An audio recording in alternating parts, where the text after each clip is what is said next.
Break के बाद आपको एक दफ़ा पे खुशामदीद करते हैं। काफ़ी सारी बातें हो रही हैं, ख़ास तौर पे लॉज एंड रेगुलेशन के ऊपर काफ़ी सारी सवाल यहाँ पे उठ रहे हैं। कुछ सवाल जो हमारे व्यूअर्स हैं उनके पास भी हैं, तो बहुत सारे जो लोग हैं हमें इस वक्त कॉल कर रहे हैं, तो उनको भी शामिल कर लेते हैं। कौन कॉलर इस वक्त हमारे साथ लाइन पर हैं?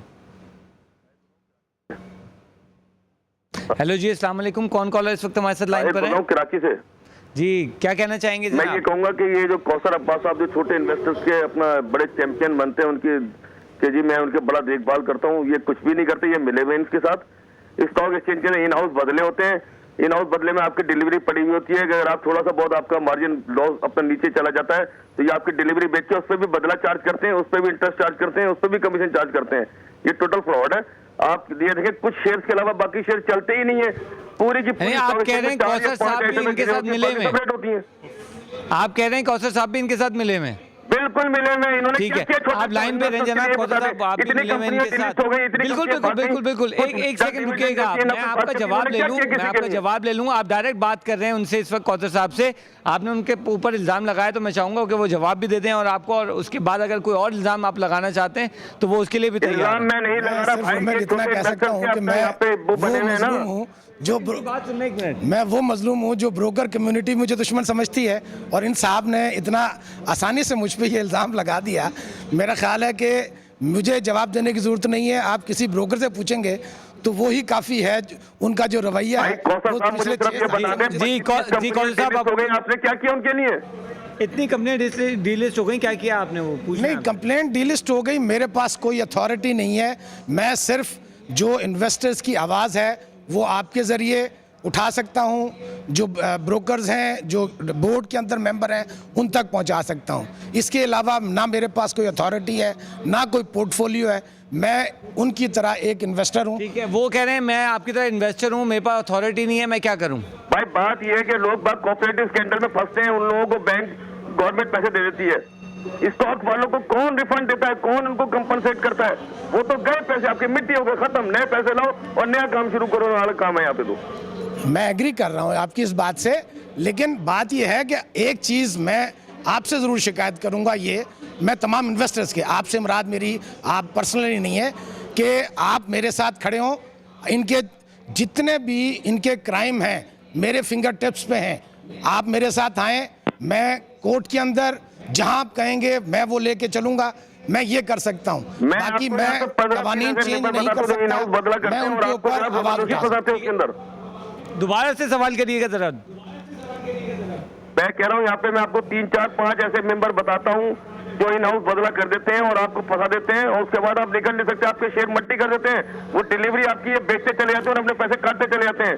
इंटरेस्ट रेट भी आखिर दुनिया में कोई चीज होता है, चलो 20% साल का ले लो, यहाँ पे 50-50-100% इंटरेस्ट रेट ले रहे हैं साल का ये लोग। मेरा ख्याल है ये तो ब्रोकर्स के, मतलब या तो ये साहब मुझे ब्रोकर समझ रहे हैं, मुझे नहीं पता। ये ब्रोकर का सवाल है कि अगर 3-4 ब्रोकर इलीगल मार्जिन पे काम करवा रहे हैं तो वो ब्रोकर जवाब देंगे। ठीक है, यहाँ पे 2 कॉलर। जी बोलें। अव्वल तो ये अगर ये कह रहे हैं कि अनाउंस कर रहे हैं तो आप क्यों कर रहे हैं? इलीगल काम क्यों कर रहे हैं? आप खुद इलीगल काम कर रहे हैं। रिश्वत दोगे तो अगला रिश्वत लेगा ना, आप क्यों कर रहे हो? आप सीधे सीधा काम करो। आप जब कह रहे हो इन हाउस जब अलाउ ही नहीं है, उस पर अगर क्लेम्स आते हैं, हमारे ज़माने में अगर कोई बंदा आ रहा है कि भाई मैंने ये पैसे रखे हुए थे और मैंने इन हाउस में रखे हुए थे, अव्वल तो इन हाउस जब तक प्रूव नहीं होगा आप कह नहीं सकते, आपके पास कोई रिटर्न में है। आप ऐसे कैसे एक्विजिशन तो मैं किसी पे भी लगा दूं?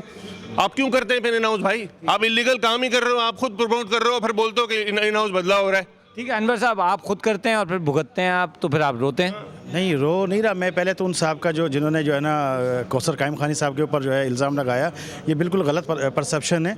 जिस 2008 में जब हमारे साथ कोई प्रॉब्लम हुआ था तो हम जानते भी नहीं थे कौसर कायम खानी साहब को, तो हमने इनसे रब्ता किया तो इन्होंने बड़ी हेल्प की हमारी, और हमारा जो मसला जो है वो मीडिया पे और मुख्तलिफ अथॉरिटी के सामने जो है ना पेश भी किया। अब ये गलत परसेप्शन है कि जी वो उनके साथ मिले हुए या नहीं मिले हुए, ये उन्हें किसी ने गलत जो है ना गाइडलाइन दी है। लेकिन मसला ये है कि आदमी पाकिस्तान कराची स्टॉक एक्सचेंज, ये जो ब्रोकर हजरात जो यहाँ के इंतज़ामिया इतने सुहाने ख्वाब दिखाती है एक आम इन्वेस्टर को। ये क्यों आते हैं सुहाने ख्वाबों में? क्या करें जी, क्यों आते हैं? क्या कहते हैं? मैं ज़रा पूछना चाहूँगा, देखिए विद ड्यू रिस्पेक्ट इन्वेस्टर्स को, मैं किसी को एक्यूज नहीं कर रहा हूँ। आप इन्वेस्टमेंट पैसा लेके आते हैं, आप सोच समझ के कोई प्रॉपर्टी लेते हैं, कोई घर ले रहे होते हैं, तो सब चीज़ें देख रहे होते हैं। तो ब्रोकर को क्यों नहीं चेक करते? स्टॉक एक्सचेंज में जाके मालूम करें ब्रोकर की क्या सही है खराब है, उसकी हिस्ट्री मालूम करें। लेट मी फिनिश, ठीक है। और फिर अगर इन्वेस्टमेंट लेके आ रहे हैं, अगर आपको नहीं पता तो म्यूचुअल फंड के थ्रू जाए। आप क्यों 1.5 शेयर बनते हैं कि देख के मैं टीवी पे देख के मैं तीसमार खान? आप तीसमार खान क्यों बन रहे हैं जनाब? मैं नहीं बन रहा। जिस वक्त हम लोग आते हैं यहाँ पे काम करने के लिए, उस वक्त तो स्टॉक एक्सचेंज कहता है कि जी सबसे अच्छा ब्रोकर यही है, ठीक है, सबसे अच्छा ब्रोकर यही है। वही ब्रोकर जो है वो 2 साल बाद 2 साल के बाद डिफ़ॉल्ट कर जाता है, ठीक है। ये जो नहीं, मैं ये जो कुछ स्टेट बैंक, SCCP या जो CDC है, ये जो कानून बनाए हैं उसके ऊपर इम्प्लीमेंटेशन कौन कराएगा? जो है मौजूद है, या एक तो है ही नहीं, साहब कह रहे हैं है ही नहीं, हमारे यहाँ लाज नहीं है, लेकिन जो लाज मौजूद हैं उस पर इम्प्लीमेंटेशन कौन कराएगा? देखिए होना ये चाहिए। देखिए मैं आपका जवाब देता हूँ, मेरा एक सवाल ले लें, मेरा भी तो मैं सजेशन भी। अगर पैसा लगाना चाह रहा है तो अच्छे डिविडेंड वाले स्टॉक लो ना। आप क्यों ले? तो IPO से नए आते हैं कि भाई 10 रुपए के 50 रुपए हो जाएंगे, छक्का लग जाएगा, छक्का नहीं लेगा तो क्लीन बोल्ड हो जाएंगे। आपके पास और इतने अच्छे स्टॉक्स हैं जो डिविडेंड देते हैं, आप भी एग्री करेंगे, वो लेके इन्वेस्ट करें ना। देखिए मसला ये नहीं है। अमीन सर लेट मी फिनिश। अगर नहीं पता तो म्यूचुअल फंड के पास जाए ना यार।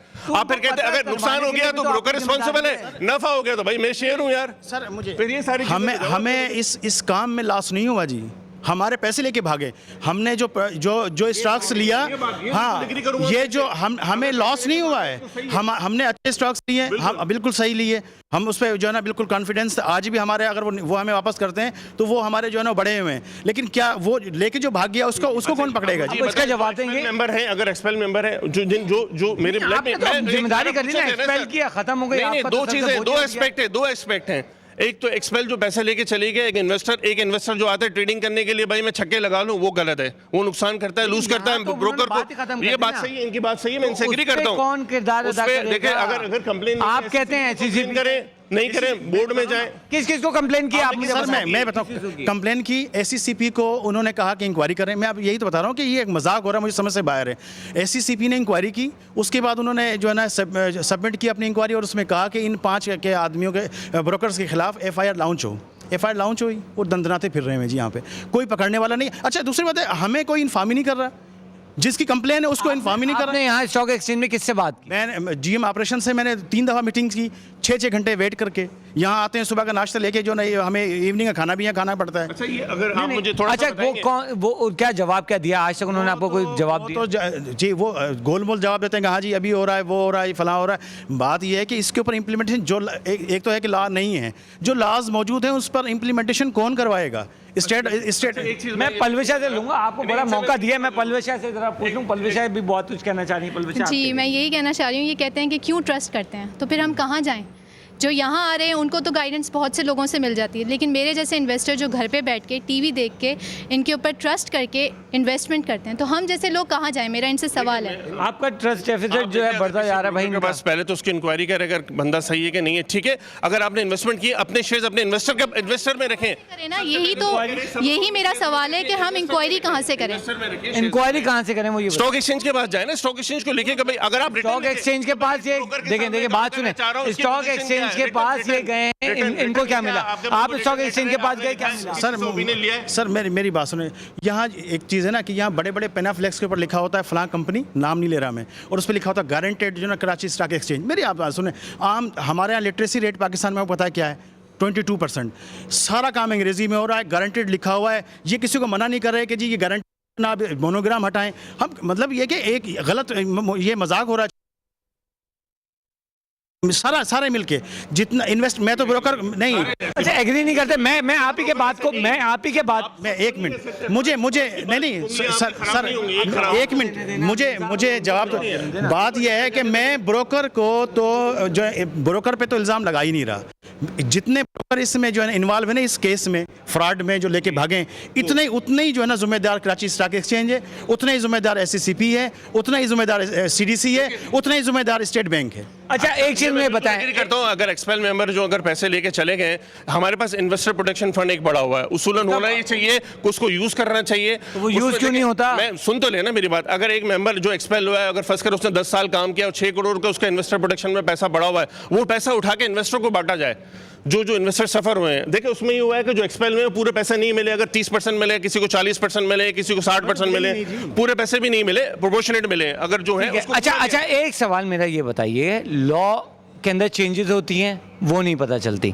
आप इतनी बड़ी बड़ी बातें करते हैं, जहाँ टर्म्स एंड कंडीशन की बात होती है इतना माइक्रो में आप लिख देते हैं, वो भी अंग्रेजी में, इतनी मुश्किल अंग्रेजी होती है कि वो अच्छे किसी खासे एजुकेटेड को भी मैं यहाँ बता दूँ, माजरत के साथ जो हमारे यहाँ एजुकेशन का निज़ाम है वो उसको अंग्रेजी नहीं समझ में आएगी, तो वो उर्दू में क्यों नहीं होती? आप जो छोटा इन्वेस्टर जो कहीं होना चाहिए। प्लस एक चीज़ और, अकाउंट ओपनिंग फॉर्म आप देख रहे हो तो ऐसे ही साइन कर रहे होते हैं लोग, इवन पढ़ते भी नहीं है। मैं तो ये कहूँगा पूरा फॉर्म पढ़े, इसके बाद साइन करें। नहीं होता, कोई नहीं पढ़ रहा होता सर, अकाउंट ओपनिंग फॉर्म कोई नहीं पढ़ता, पूछ लें इनसे। आप पढ़ते क्यों नहीं है जनाब? पहले तो आप बताएं आप क्यों नहीं पढ़ते? यार मैं आपको बताइए, फॉर्म जो होते हैं ना, जो आप कभी किसी बिल्डर के पास चले जाएं तो छोटे छोटे शराइत लिखे होते हैं जो आदमी को नजर नहीं आता, वो कहते हैं बस पे साइन कर दें। इनका पहले ही मसला होता है जो ब्रोकर के आप क्यों कर लेते हैं फॉर्म? देखा, हम तो पढ़ते हैं, लेकिन मैं नहीं कहता हूँ मेरी तरह 10 आदमी और भी पढ़ते होंगे। इनको इतनी जल्दी होती है कि भाई अकाउंट खुलवा लें, बस इस पर साइन कर दें। अब ये आदमी सारा काम ट्रस्ट पे करता है, सारा काम ही ट्रस्ट पे करता है। आप क्या कहेंगे? देखिए मेरा ख्याल है रोमेल, हम गैर ज़रूरी बहस में पढ़ रहे हैं। दो चीज़ मैं कहना चाहूँगा। एक, जो मेरे भाई ने कहा कि स्टॉक एक्सचेंज से लेटर लें कि ये ब्रोकर सही है या नहीं। जो 200 मेंबर स्टॉक एक्सचेंज में रजिस्टर्ड हैं, हम उनको बिल्कुल सही समझते हैं, और कराची स्टॉक एक्सचेंज SECP ने उनको सर्टिफिकेट दिया हुआ है, झगड़ा ही खत्म हो गया, दिया हुआ है, तभी वो मेंबर हैं। अगर वो एक सेकंड नहीं, डाउट की बात ही नहीं है। जब वो इनरोल्ड मेंबर हैं, 200 लाइसेंस होल्डर इस स्टॉक एक्सचेंज के, तो उनके ऊपर डाउट होना क्यों चाहिए? अगर डाउट है तो इसका मतलब है तमाम रेगुलेटर्स इनकॉम्पिटेंट है। कॉम्पिटेंट हो गए। मैं कह रहा हूँ, मैं मेंबर की नंबर 2 आपने कहा कि जी वो पढ़ते क्यों नहीं है। भाई मेरे, निकाह का जो फॉर्म है वो उससे 100 गुना ज़्यादा इनका मेंबरशिप फॉर्म है, जिसमें आप सारी उम्र बंधन में बनते हैं। वो सिर्फ 3 सफ़ात के ऊपर मुश्तमिल है, इनके 30 सफ़ात का, और इतने बारीक है कि मेरा ख्याल है कि माइक्रोस्कोप चाहिए पढ़ने के लिए, वो कोई बाइंडिंग नहीं है। उसके आड़ के अंदर आप गलत काम करने के रवादार नहीं हैं। तो मेरा ख्याल हम गलत बहस में पढ़ रहे हैं। जो मेंबर है इस स्टॉक एक्सचेंज का, अगर वो गलत काम कर रहा है, मैं इनसे एग्री करता हूं कि सारे बुरे नहीं हैं, बहुत अच्छे मेंबर भी हैं, लेकिन एक बुराई है कि 4 बुरों को बचाने के लिए ये 200 एक साथ हो जाते हैं। ये सबसे बड़ी उन सब की बुराई है। हम ये इस बुराई का जवाब आपसे, अगर अब जो मैंने आपके बात की है मेंबर की, आप दिखाते हैं, फिर कहते हैं कि आपने क्यों इन्वेस्ट किया, क्यों आपने इन्वेस्ट किया, आप बताएं क्यों? तो स्टॉक मार्केट ही तो हमें ख्वाब दिखाता है, तो हमें कौन ख्वाब दिखाता है? आप ये बताइए कि हमें ख्वाब कौन दिखाता है? इनडायरेक्टली स्टॉक एक्सचेंज में, sir excuse me, indirectly stock exchange में खड़े होकर ये मना कर रहे हैं कि हम इन्वेस्ट ना करें। इनडायरेक्टली समझ नहीं समझाने का काम किसका है? समझाए कौन? अगर लोगों को समझ में नहीं है तो वो कहाँ म्यूचुअल फंड में जाए, म्यूचुअल फंड में जाए, दैट्स इट। म्यूचुअल फंड में जाए, अगर नहीं पता है, अगर किसी के अगर गाड़ी चलाने नहीं आती तो आप निकल जाओगे रोड पे यार, ड्राइवर के साथ जाओगे ना, ड्राइवर रख लो, दैट मींस म्यूचुअल फंड। भाई म्यूचुअल के बाहर कराची स्टॉक एक्सचेंज के बाहर फिर आपको बोर्ड लगाना चाहिए कि जो करें इन्वेस्टमेंट अपनी जिम्मेदारी पे करें। फिर ये बोर्ड आप लगा दें। जब आप इतनी बड़ी बात यहाँ खड़े होकर कर रहे हैं कि आप क्यों कर रहे हैं, तो फिर आप बोर्ड लगा दें, लोगों को गाइड करें कि अपनी जिम्मेदारी पे करें। हम इसमें जिम्मेदार नहीं होंगे, आपका पैसा डूब गया तो हम जिम्मेदार नहीं होंगे। फिर म्यूचुअल फंड में क्यों नहीं करेंगे? बिल्कुल, फिर हम शिकायत भी नहीं करेंगे। बिल्कुल, मैं आपकी बात डिफेंड करूंगी कि फिर हम शिकायत भी नहीं करेंगे। गारंटीड का क्यों लफ्ज इस्तेमाल किया जा रहा है? बोलना कि स्टॉक एक्सचेंज गारंटर नहीं है उसमें, आप अपने रिस्क पे करें, ये लिख दें इसके ऊपर कि आप ये मैं बिल्कुल इनसे एग्री नहीं करूंगा। लॉस हो तो मेंबर में डाल दो, नुकसान नफा है तो मेरा है, ये नहीं करें, ये गलत बात है। म्यूचुअल फंड पे जाएं, म्यूचुअल फंड से को यूज करें, अगर नहीं पता है तो इनसे भी एग्री कर लें। म्यूचुअल फंड आप एग्री करेंगे? ठीक है, मैं आधा मिनट लूंगा। पहली चीज़ ये है, हमारे पास 15 सेकेंड। पहली चीज़ ये है कि हमने टेक्निकली कभी इनसे मात नहीं खाई। हम ना लालच में आए, सिर्फ हमने मार खाई है। 14 जून को इन्होंने खुद रूल चेंज किए। म्यूचुअल फंड की जो बात की है, तो म्यूचुअल फंड 3 कैप पहने हुआ है, वो फाइनेंसियर भी है, वो खुद पार्टी भी है। और तीसरी चीज, जब ये मार्केट बंद हुई, म्यूचुअल फंड ने रेमिटेंसेस देने से बंद कर दिया। अब क्लोजिंग की तरफ जाना है, डॉक्यूमेंट जल्दी बता दें क्या डॉक्यूमेंट है। अब ये देखें कि CDC जो है उसमें मेरा सब अकाउंट के अंदर कुछ भी नहीं है माल, ठीक है। और ये जो कंपनी है क्लिक ट्रेड, वो जो है उसमें सारा का सारा पड़ा हुआ है। ये टोटल फ्रॉड कर रहे हैं और इस पे SECP भी खामोश बैठी हुई। ठीक है, सब खामोश रहे हैं, हमें जाना पड़ रहा है, वक्त बहुत कम रह गया था हमारे पास, लेकिन हमने कोशिश की कि तमाम चीज़ों को हम यहाँ पे आपके सामने लेके आएँ। अब वक्त हुआ आपसे इजाज़त लेने का, कल दोबारा से मिलेंगे। देखते रहिए CNBC पाकिस्तान।